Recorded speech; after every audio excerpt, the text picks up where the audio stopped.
Sorry. আসসালামু আলাইকুম রহমতুল্লাহ বরকাতু। জনতার চ্যানেল, জনতার খবর চ্যানেল হতে একটি লাইভ করার জন্য বসেছি। বিষয় কিছু হলেই বাংলাদেশে বয়কট বয়কট বয়কট খেলা শুরু হচ্ছে। যেমন হাসপাতালে কিছু হলে চিকিৎসা বয়কট, তারপর স্কুল কলেজে কিছু হলে পরীক্ষা বয়কট, এবং শ্রমিকদের কিছু হলে রাস্তাঘাট বয়কট। অর্থাৎ সকল ভোগান্তি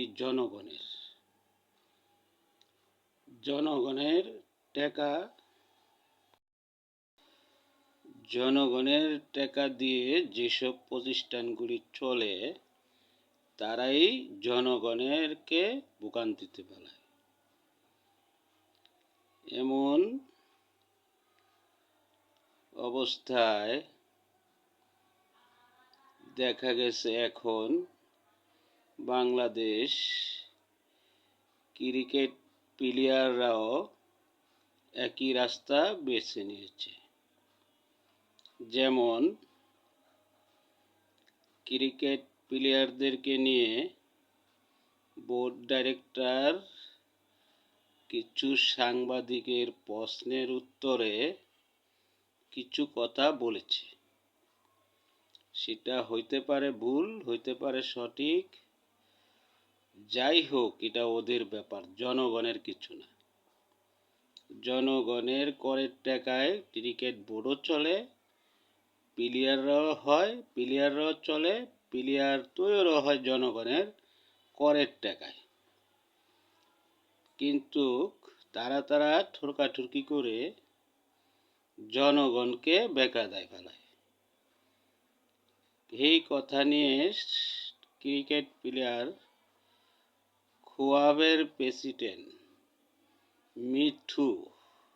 মিথুন সে ক্রিকেট সমস্ত খেলা বয়কট করেছে। কি ব্যাপার? অর্থাৎ ওই ডাইরেক্টর পদত্যাগ না করা পর্যন্ত তারা খেলবে না। ডাইরেক্টর কিছু বললে যদি তোমাদের এগুলো লাগে তাহলে তোমরা সরকারের কাছে যাও, হয়তো আদালতে যাও, মান সম্মানী মামলা করো, মানহানির মামলা করো, তোমরা খেলা বন্ধ করে দিয়েছ। কিন্তু এদিক দিয়া কোটি কোটি টাকার টিকিট বিক্রি হয়ে গেছে, জনগণ আসতেছে, কিন্তু তারা খেলা বদ্ধ। তাহলে ভোগান্তি জনগণের। কিন্তু একটি ডিরেক্টরের কথায় তোমাদের এগুলো লাগলো, আর যখন ভারতে উগ্র হিন্দুরা বলল মুস্তাফিজুর রহমানে ওই দেশে এয়ারপোর্টে নামলে ঠ্যাং ভাঙ্গা ফেলবে, তখন তোমাদের এগুলো লাগে নাই এবং তোমাদের কাছে মজা লাগছে। তখন তো এই বোর্ড ডাইরেক্টরই কথা বলছে মুস্তাফিজের জন্য, বাংলাদেশের জন্য। তাই তো তোমাদের ক্ষোভ, এটা তো এখন পরিষ্কার বোঝা যাচ্ছে। কারণ বাংলাদেশের মাস্টার বয়, পোস্টার বয়, যাই বলো, এবং অলরাউন্ডার সাকিবুল হাসানকে যখন দেশে ঢুকতে দিল না, জাতীয় টিমে খেলতে দিল না, তখন তোমাদের এগুলো কোথায় ছিল? তখন তো বয়কট করো নাই।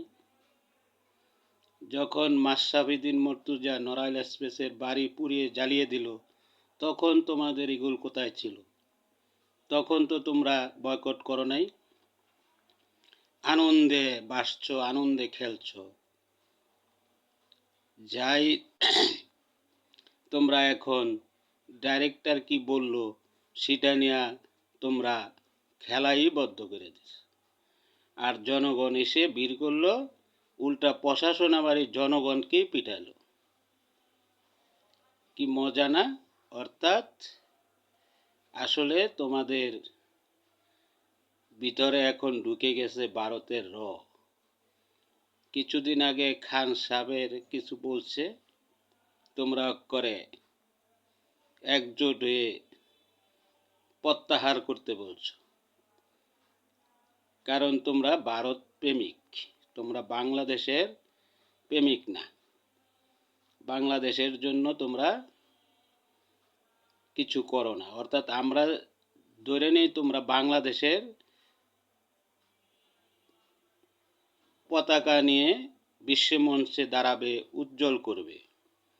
কিন্তু আসলে দেখা গেল এখন তোমরা শুধু নিজেদের স্বার্থই দেখো, নিজেদের এই দেখো, দেখো, কত টাকা পাইলা, কত টাকা পাবে, কোন দেশে গেলে বেশি আমদানি হবে, সেইটার জন্য তোমরা পাগল। দেশের জনগণ এবং দেশকে তোমরা ভালোবাসো না। যদি দেশের জনগণ এবং দেশকে ভালোবাসতা, তাইলে তোমরা খেলা ঠিকই চালিয়ে রাখতা, প্লাস তোমাদের এই দাপি নিয়ে তোমরা সরকারের ক্রিয়া মন্ত্রণালয়ের সাথে বসতে পারতা, তোমরা প্রয়োজনে আদালতে যেতে পারতা এবং খেলাও চলতো। সে ডাইরেক্টরের যদি ভুল হয়ে থাকে তার শাস্তি হোক, সেটাও আমরা চাই। কিন্তু জনগণকে রাস্তায় গণধুলনি খাওয়ায় বা প্রশাসন দিয়ে খেলাবদ্ধ করে দিবে, এটা কেমন অবস্থা? অর্থাৎ আসলে তোমাদের এই প্লেয়ারদের ভিতরে ভারতের র ঢুকে গিয়েছে, এটাই বাস্তব।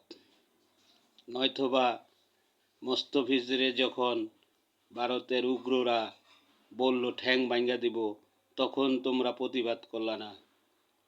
যখন সাকিব আল হাসানকে বাংলাদেশে খেলতে দিল না, তখনও প্রতিবাদ করলা না।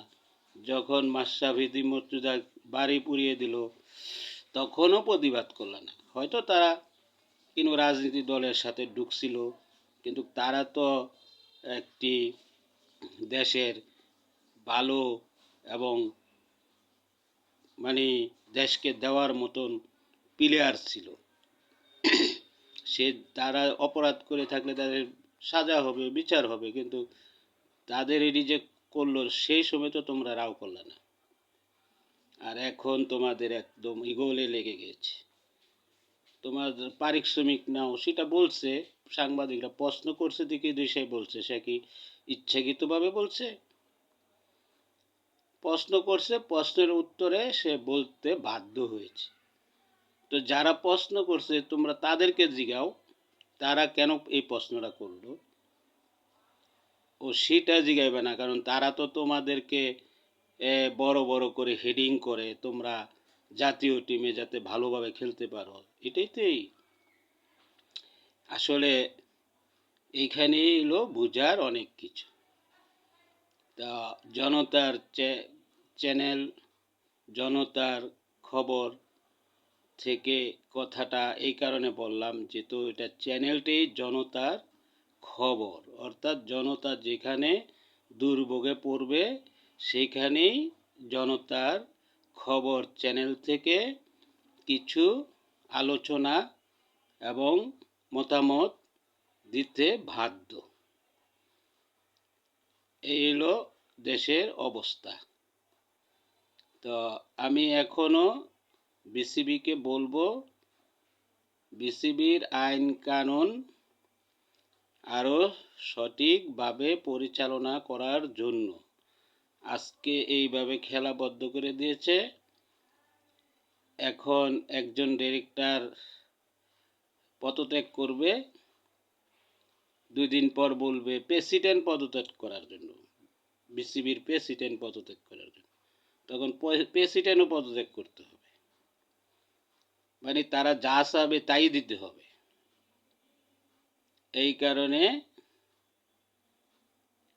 যারা নিগৃহীত এবং দূরে ঠেলে দিয়ে রেখেছে যেসব প্লেয়ার, তাদেরকে ভালো করে তাদেরকে নার্সিং করে তাদেরকে তৈরি করতে এখনই সময় বিসিবির। এই মন্তব্য জনতার খবর থেকে আমরা জনতার পক্ষে কথা বলি। এই ভিডিওটা এবং লাইভটা যারা দেখবেন এবং দেখছেন, সকলে ভিডিওটাকে সাবস্ক্রাইব করে দিবেন, বেল বাটনটা চেপে দেন, লাইক শেয়ার করুন এবং ভিডিওটা ছড়িয়ে দেন। পরবর্তী আরও ভিডিও পেতে পাশে থাকুন এবং আপনারা সকল জনগণ মতামত দিবেন, যাতে আরও আমি উৎসাহ পাই এবং আমি জনতার কথা বলেই যাব। আসসালামু আলাইকুম।